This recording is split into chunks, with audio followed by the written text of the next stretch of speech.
Hello everyone, मैं Sunil study plan के official channel पे आप सभी का स्वागत करता हूं और ये उम्मीद करता हूं आप एग्ज़ाम की बेहतरीन तरीके से तैयारी कर रहे होंगे और बेहतर होंगे आप। ठीक है, एग्ज़ाम का क्योंकि जैसे झारखंड शिक्षा कर्मचारी चयन आयोग के द्वारा अभी ये तीसरी बार जो नियमावली आई है उसके बेस पे इन लोगों ने एग्ज़ाम को डिले किया है। इस नोटिफिकेशन में मैं आपको सारी चीज़ें पढ़ के बताऊंगा। और क्योंकि एग्ज़ाम की नियमावली 3 संशोधन हो गए हैं लेकिन एग्ज़ाम अभी तक डेट फाइनलाइज नहीं हुई है और इस बार भी इन लोगों ने इसको फाइनल नहीं किया है। इन लोगों ने क्या कर दिया है, इसको पुनर्नियोजित करने का एक नोटिफिकेशन निकाल दिया है।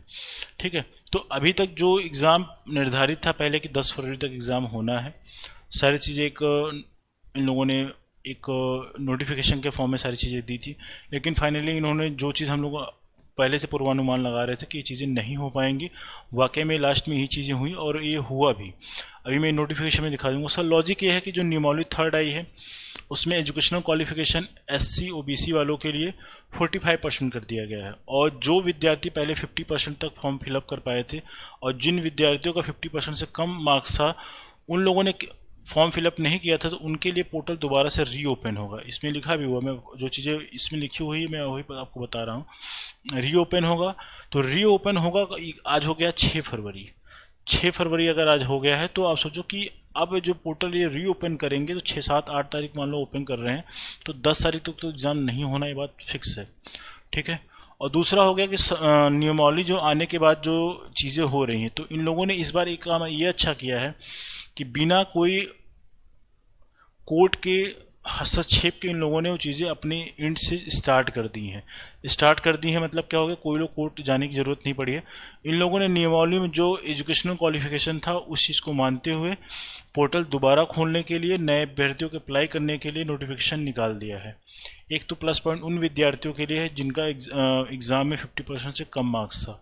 ठीक है, तो उनके लिए एक बेनिफिट है। ठीक, दूसरा एक बात यह है कि जो विद्यार्थी तैयारी कर रहे हैं तो उनको हताश होने की ज़रूरत नहीं है, रेगुलर लगे रहें क्योंकि भाई एग्ज़ाम इस बार 100% है कि होना है।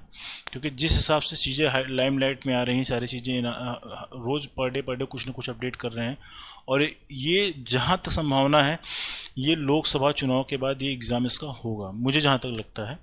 और मेरा ये खुद का पर्सनल पर्सपेक्टिव है कि एग्ज़ाम लोकसभा चुनाव के बाद ये एग्ज़ाम होना है और उससे पहले थोड़ा सा पॉसिबिलिटी नहीं हो पाएगी। बहुत सारे उसमें अगर पॉइंट अगर देखोगे तो हो सकता है नहीं हो पाएगा। ठीक है, अब मैं आपके जो नोटिफिकेशन आया है उसको मैं पढ़ के आपको दिखा देता हूँ। तो आवश्यक सूचना ये देखो, विज्ञापन संख्या ये दे के रखा है आप यहाँ पे। ठीक है, तो ये विज्ञापन संख्या आपका यहाँ पे दिया हुआ है, ये आप तो देख लो। और ये नोटिफिकेशन कब आया है, 5 फरवरी को आया है। पहले आप ये चीज़ देखिए, लेटेस्ट बिल्कुल है। एक कल के डेट में नोटिफिकेशन आया है 5 तारीख को लेट नाइट। और इसमें बाकी चीज़ें तो आप पढ़ लोगे। इसमें जो देखिए, इसमें स्कूली शिक्षा साक्षरता विभाग झारखंड के अधिसूचना 15 में विद्यालय सहायक आचार्य द्वारा नियमावली। देखिए इसमें सीधा लिखा हुआ, अगर आप पढ़ पाएंगे तो इसमें मेन पॉइंट जो है मैं आपको वो लिख के बता देता हूँ। जो नियमावली चेंज हुई है इसमें अगर आप देखो, पढ़ो इसको। जो नियमावली इन्होंने लिखा है इसमें कह रहा है जो तृतीय संशोधन हुआ है, एग्ज़ाम नहीं हुआ है, तृतीय संशोधन जो हुआ है 2024 का तृतीय संशोधन आया है, उसको ध्यान में रखते हुए उन्होंने क्या कर दिया है, जो नियमावली संशोधन हुई है उस संशोधन के हिसाब से शैक्षणिक और प्रशिक्षणिक और अन्य अर्हताओं को संशोधित किया गया है।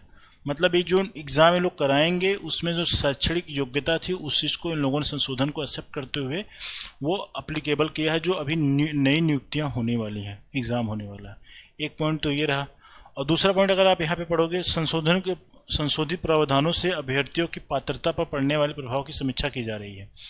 कि ऑब्वियस सी बात है, जो संशोधन हुआ है, संशोधन होने की वजह से क्या हुआ, बहुत से विद्यार्थी जिनके जो अब पात्र हो गए, जो पहले पात्र नहीं थे, उनको भी ये मौका देने के लिए उसकी समीक्षा कर रहे हैं। ठीक, और इसके बाद इन्होंने लिखा है 10/2 जो एग्ज़ाम 10/2/2024 को संभावित था, हो सकता हो जाएगा, वो पहले लिखे थे, अब वो नए ऑनलाइन जो विद्यार्थी, इसमें देखो लिखा है परीक्षा का विस्तृत कार्यक्रम उपरोक्त अनुसार नए ऑनलाइन आवेदन प्राप्त करने की प्रक्रिया पूर्ण होने के पश्चात आपको दिए जाएंगे। मतलब क्या कि अब ये जो पोर्टल दोबारा रीओपन करेंगे तो 100% फिक्स हो गया है, इसमें डाउट नहीं है। 100% फिक्स है कि पोर्टल दोबारा रीओपन होगा तभी तो नए विद्यार्थी अप्लाई कर पाएंगे, जिस हिसाब से इन्होंने लिखा है नए ऑनलाइन आवेदन प्राप्त करने की प्रक्रिया पूर्ण होने के बाद। ठीक, तो आप पोर्टल दोबारा से रीओपन होगा किन विद्यार्थियों के लिए, जिन लोगों ने फॉर्म फिलअप नहीं किया था। ठीक है, और बहुत सी सारी चीज़ ये भी थी कि जिन लोगों ने फोटो, जिनका इशू हो गया था, जिन लोगों के साइन मैच नहीं कर रहे थे, बहुत सारे इश्यूज थे, शायद उस पर क्या आएगा उसके लिए उन लोगों ने कोई नोटिफिकेशन नहीं दिया था। बहुत से लोगों ने एजुकेशन क्वालिफिकेशन तक गलत भर दिया था। बहुत सारी चीज़ होता रहता है। तो बहुत सारे लोगों का मैसेज भी था कि सर ये चीज़ है तो दोबारा अगर मैं संशोधन करना चाहूँ तो कैसे कर सकता हूँ। इस पर इन लोगों ने कुछ नहीं बोला है। एक बार पोर्टल रीओपन हो जाने दीजिए, उसमें अगर संशोधन करने के मौके आपको मिलेंगे तो आप वहाँ पे संशोधन कर सकते हैं, क्योंकि जहाँ तक मुझे लगता है अगर रीओपन करेंगे तो आप संशोधन कर सकते हैं। बट एक कह नहीं सकते कि गवर्नमेंट का क्या इसमें रूल्स है, क्या अपने वो चीज़ों को अप्लाई कर पाते हैं। कि बहुत से लोग, आपको जैसा भी सुन रहे, 6-7 हज़ार लोगों का फॉर्म निरस्त कर दिया था इन लोगों ने, बिकॉज ऑफ फॉर्म फिलअप में जो गलतियां उन लोगों ने किया था उसकी वजह से। किसी का फोटो मैच नहीं कर पा रहा था, फोटो सही नहीं था, किसी के साइन वाला इशू था, किसी का एजुकेशन क्वालिफिकेशन मैच नहीं कर पा रहा था, बहुत सारी चीज़ें थी, है ना। तो जिसकी वजह से करीबन 6-7 हज़ार फॉर्म निरस्त हो गए थे। उन विद्यार्थियों को क्या मौका वो देंगे दोबारा से उसको करेक्शन करने का, तो ये भी एक सवाल है भाई। इसमें नोटिफिकेशन में उन लोगों ने कुछ लिखा नहीं है। नए विद्यार्थियों को मौका देना है जिनको 5% का जो रिलैक्सेशन इन लोगों ने दिया है कैटेगरी वाइज, SC ST और OBC वालों को, जनजाति जो भी हैं उनको मौका जो दिया है, उनके लिए पोर्टल तो ओपन होगा 100% है चीज़। ठीक है, तो अब एग्ज़ाम में लगे रहिए, तैयारी करते रहिए, और ये मान के चलो कि एग्ज़ाम 100% होना है, लोकसभा चुनाव के बाद हो जाएगा मुझे लगता है। ठीक है, और आप तैयारी करते रहिए। इस तैयारी में जो भी चीज़ें आ रही हैं, मैं यहाँ पे मैथ्स और रीजनिंग का पोर्शन में आपको पढ़ा दूंगा। तो मैथ रीजनिंग वाले पोर्शन में ऑलमोस्ट चीज़ें मैं कवर कर दूंगा जो सिलेबस वाइज है। मैंने एक वीडियो क्रिएट किया था झारखंड शिक्षा भर्ती को लेके, जिसमें मैथ्स में क्या क्या टॉपिक पढ़ना है और रीजनिंग में क्या क्या चीज़ें पढ़नी है, तो वो आप वीडियो देख सकते हैं। और उसके बाद जो एक जो क्या कहते हैं मैथ्स के जो पार्ट है, मेजर मेजर पोर्शन जो चीज़ें आएंगी एग्जाम के पॉइंट ऑफ व्यू से, मैं उस पर एक वीडियो क्रिएट करूँगा जिससे आप एग्जाम में अच्छा स्कोर कर पाएँ।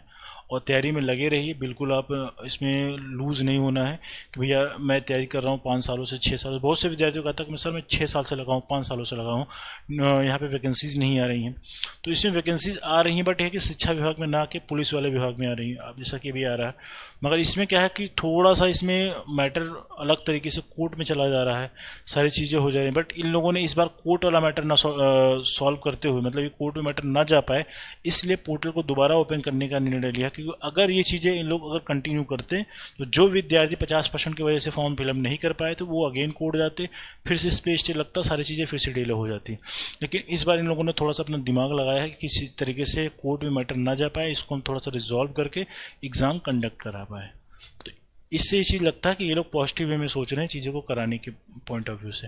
तो आई होप ये चीज़ें आपके फेवर में अच्छे से चलेंगी और आप एग्ज़ाम में तैयारी करते रहिए, और एग्ज़ाम जब होगा तो आप उसमें सफलता ज़रूर प्राप्त करेंगे।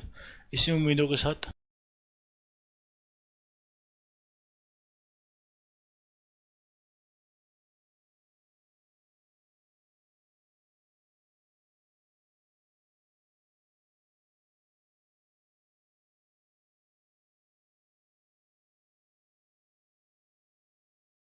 Take care and bye.